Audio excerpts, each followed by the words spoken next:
Praise the lord. ದೇವರಿಗೆ ಸ್ತೋತ್ರವಾಗಿರಲಿ. ಈ ದಿನದ ದೇವರ ವಾಗ್ದಾನವು ಯೆಶಾಯನ ಪ್ರವಾದನೆಯ ಗ್ರಂಥ 54ನೇ ಅಧ್ಯಾಯ 4ನೇ ವಚನದಲ್ಲಿ, ಹೆದರಬೇಡ, ನಿನಗೆ ಅವಮಾನವಾಗುವುದಿಲ್ಲ, ನಾಚಿಕೆ ಪಡದಿರು, ನಿನಗೆ ಆಶಾಭಂಗವಾಗದು. ಆಮೆನ್. ಹೌದು ಪ್ರಿಯ ಸಹೋದರ ಸಹೋದರಿಯೇ, ನೀವು ಇಂದು ಅವಮಾನ, ತಿರಸ್ಕಾರ, ನಿಂದನೆ, ಸೋಲು ಮತ್ತು ಅನೇಕ ಸಮಸ್ಯೆಗಳ ಮಧ್ಯೆ ನೀವು ಕುಗ್ಗಿ ಹೋಗಿದ್ದರೆ ಭಯಪಡಬೇಡಿರಿ. ಏಕೆಂದರೆ ನಿನ್ನ ದೇವರಾದ ಯೆಹೋವನೇ ಇಂತೆನ್ನುತ್ತಾನೆ, ಹೆದರಬೇಡ, ನಿನಗೆ ಅವಮಾನವಾಗುವುದಿಲ್ಲ, ನಾಚಿಕೆ ಪಡದಿರು, ನಿನಗೆ ಆಶಾಭಂಗವಾಗದು ಎಂದು. ಆಮೆನ್. ಹೌದು ಪ್ರಿಯ ದೇವಜನರೇ, ಮಾನವರು ನಿನ್ನನ್ನು ತಳ್ಳಿಬಿಡಬಹುದು, ಲೋಕವು ನಿನ್ನನ್ನು ನೋಡಿ ನಗಬಹುದು, ಆದರೆ ತಂದೆಯಾದ ಯೆಹೋವನು ನಿನ್ನನ್ನು ಕೈಬಿಡುವುದಿಲ್ಲ.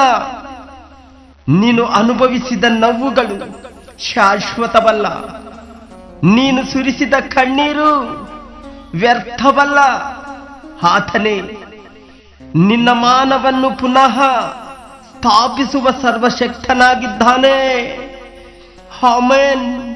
ಪ್ರಿಯ ಸಹೋದರ ಸಹೋದರಿಯೇ, ಯೆಶಾಯ 51ನೇ ಅಧ್ಯಾಯ 7ನೇ ವಚನವನ್ನು ನಾವು ನೋಡುವುದಾದರೆ, ಅಲ್ಲಿ ಕರ್ತನು ಇಂತೆನ್ನುತ್ತಾನೆ, ನನ್ನ ಉಪದೇಶವನ್ನು ಹೃದಯದಲ್ಲಿಟ್ಟುಕೊಂಡಿರುವ ಜನರೇ, ಕಿವಿಗೊಡಿರಿ, ಮನುಷ್ಯರ ದೂರಿಗೆ ಹೆದರಬೇಡಿರಿ, ಅವರ ದೂಷಣೆಗೆ ಅಂಜದಿರಿ. ನುಸಿಯು ಅವರನ್ನು ಬಟ್ಟೆಯಂತೆ ತಿಂದು ಹಾಕುವುದು, ಹುಳವು ಅವರನ್ನು ಉಣ್ಣೆಯಂತೆ ಮೈದು ಬಿಡುವುದು ಎಂದು. ಆಮೆನ್.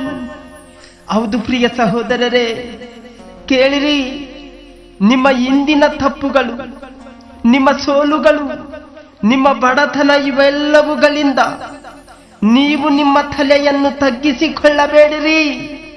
ನೋಡಿರಿ, ದಾವೀದನನ್ನು ಜನರು ತಿರಸ್ಕರಿಸಿದರು, ಆದರೆ ದೇವರು ಅವನನ್ನು ಅರಸನಾಗಿ ಮಾಡಿದನು. ಆಮೆನ್.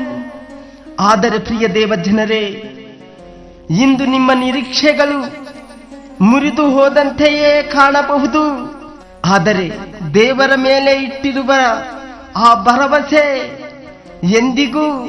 ಎಂದೆಂದಿಗೂ ನಿರಾಸೆ ಮಾಡುವಂಥದ್ದಲ್ಲ.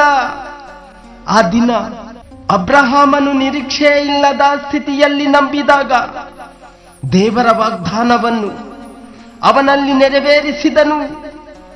ಅದಾದ್ದರಿಂದ ಪ್ರಿಯ ಸಹೋದರ ಸಹೋದರಿಯೇ, ನಿಮ್ಮ ತಲೆ ಎತ್ತಿ ನಿಲ್ಲಿರಿ, ಭಯವನ್ನು ಬಿಟ್ಟು ನಂಬಿಕೆಯನ್ನು ಹಿಡಿಯಿರಿ.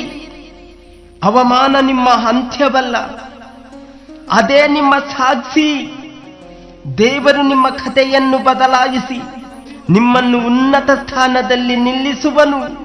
ಭಯಪಡಬೇಡಿರಿ, ಆತನ ಮೇಲೆ ನಂಬಿಕೆ ಇಡಿರಿ. ಆಮೆನ್. ಪ್ರಿಯ ಸಹೋದರ ಸಹೋದರಿಯೇ, ಈ ದಿನ ನೀವು ತಿಳ್ಕೊಳ್ಳಿರಿ, ನಿನಗೆ ಅವಮಾನವಾಗುವುದಿಲ್ಲ.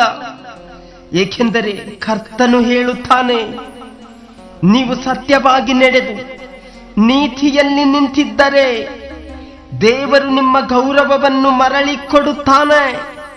ನೋಡಿರಿ, ಯೋಸೇಫನು ಸಹೋದರರಿಂದ ಅವಮಾನಿಸಲ್ಪಟ್ಟನು, ಕಾರಾಗೃಹದಲ್ಲೂ ಅವಮಾನ ಅನುಭವಿಸಿದನು, ಆದರೆ ದೇವರು ಅವನನ್ನು ಎತ್ತಿ ನಿಲ್ಲಿಸಿ ದೇಶದ 2ನೇ ಅಧಿಕಾರಿಯನ್ನಾಗಿ ಮಾಡಿದನು. ಪ್ರಿಯ ಸಹೋದರರೇ, ಅವಮಾನ ತಾತ್ಕಾಲಿಕ, ದೇವರ ಮಹಿಮೆ ಶಾಶ್ವತ ಎಂದು ಗೊತ್ತೇ ಮಾಡಿದನು. ಆದ್ದರಿಂದ ಪ್ರಿಯ ದೇವಜನರೇ, ಇಂದು ನೀವು ಕುಗ್ಗಿ ಕುಳಿತಿದ್ದರೂ, ಕಣ್ಣೀರಿನಲ್ಲಿ ಪ್ರಾರ್ಥಿಸುತ್ತಿದ್ದರೂ ನಿಮ್ಮ ನಿರೀಕ್ಷೆ ವ್ಯರ್ಥವಾಗದು. ಏಕೆಂದರೆ ಕರ್ತನಲ್ಲಿ ನಿರೀಕ್ಷೆ ಇಟ್ಟವರು ಎಂದಿಗೂ ಲಜ್ಜೆ ಪಡುವುದಿಲ್ಲ. ದೇವರು ನಿಮ್ಮ ಸಮಯದಲ್ಲಿ, ನಿಮ್ಮ ಪರಿಸ್ಥಿತಿಯಲ್ಲಿ ಕಾರ್ಯ ಮಾಡುತ್ತಾನೆ. ಹೆದರಬೇಡಿರಿ, ನಿಮಗೆ ಅವಮಾನವಾಗುವುದಿಲ್ಲ. ನಾಚಿಕೆ ಪಡದಿರು, ನಿಮಗೆ ಆಶಾಭಂಗವಾಗುವುದೇ ಇಲ್ಲ. ಆಮೆನ್. ದೇವರು ಸದಾಕಾಲವು ನಿಮ್ಮೊಂದಿಗೆ ಇರಲಿ. ಆಮೆನ್.